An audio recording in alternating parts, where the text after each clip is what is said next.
नमस्कार मित्रांनो, बघा आता जसं हे गावरानी कोंबडीवाला आहे तुम्हाला दिसत असेल बघा आतमध्ये. आता हे 1-2 दिवसात आपल्याला खालचं साफ करायचं आहे. आता मेन जर तुम्ही व्हिडिओ बघून आले असेल की सुरुवात करायची असेल तर यांना चारायचं काय. बघा जर आपण विकृती फीड चारतो म्हटलं ना तर भावांनो विकृती फीड खूप महागात जाऊ शकते. तर त्याच्यासाठी मित्रांनो तुम्हाला दुसरा एक उपाय जो मी सर्व मिक्स करून चारतो. मला अंड्याचा ॲव्हरेज पण चांगला येते. आता बघा एवढ्या अंड्यामध्ये मला 30 ते 35 अंडे रोजचे येत राहते. तर मित्रांनो मी काय चारतो याच्यावर तुम्हाला एक व्हिडिओ बनवत आहो. तर मित्रांनो हा व्हिडिओ शेवटपर्यंत बघा आणि मित्रांनो आवडल्यानंतरच त्याला लाईक आणि सबस्क्राईब नक्की करून ठेवा आपल्या चॅनलला. मित्रांनो तुम्हाला असेच काहीतरी माहितीचे व्हिडिओ आपल्या चॅनलवर येत राहते. चला तुम्हाला व्हिडिओ सांगतो मी काय काय चारतो. तर बघा आपण या रूममध्ये आलेलो आहे. हे बघू शकता हे आहे गहू. बघा हे गहू आहे.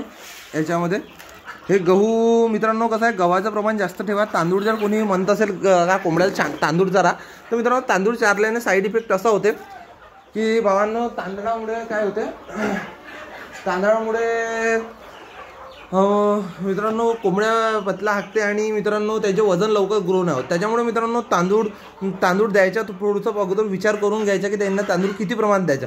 जसं की आता तुम्ही बघू शकता मी गहू जास्त प्रमाणात देत आहोत, तांदूळ कमी प्रमाणात देतो. सोबत अजून तुम्हाला एक गोष्ट मिस करायची याच्यासोबत, ते पण खूप महत्त्वाची आहे. ते म्हणजे मित्रांनो हे बघा हे विकृती फीड. मित्रांनो हे विकृती फीड मार्केटमध्ये 35 रुपये किलो भेटते आपल्याला.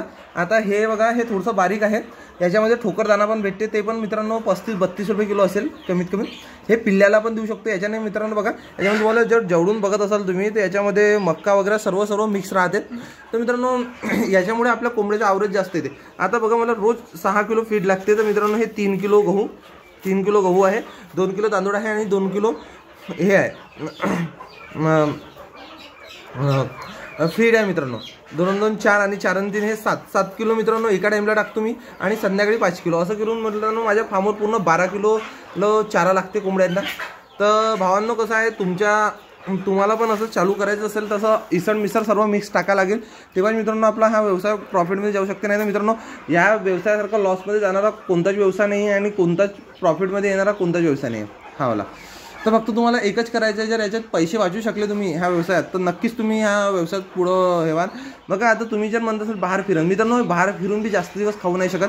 त्याच्यासाठी मित्रांनो आपल्याला काही म्हटलं तरी शेवटी त्यांच्या खाण्याची व्यवस्था करायची लागते. आता बघा हे खाण्यासाठी मी हे तांदूळ वगैरे जे की तुम्हाला हे सांगितलं आहे हे तुम्ही करून बघा आपल्या फार्मवर. आणि मित्रांनो किती अंड्याचे ॲव्हरेज वाढते नाही वाढत तर नक्की मला कमेंट करा. बघा मित्रांनो हे कसं आहे तुमच्या सर्व मदतीसाठी हा आपलं चॅनल सुरू केलेलं आहे.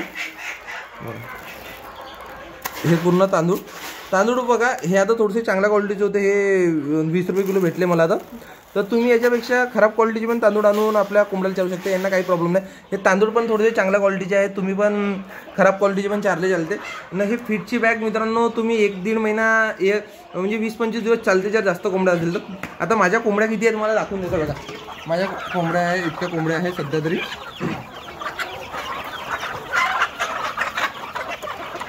चला मित्रांनो काही लागलं मदत तर नक्की सांगा. आता याच्यावर पुढचा एक व्हिडिओ येणार आहे की आपण मित्रांनो याच्यावर पैसे किती प्रमाणात आणि कशा प्रमाणात कमवू शकतो.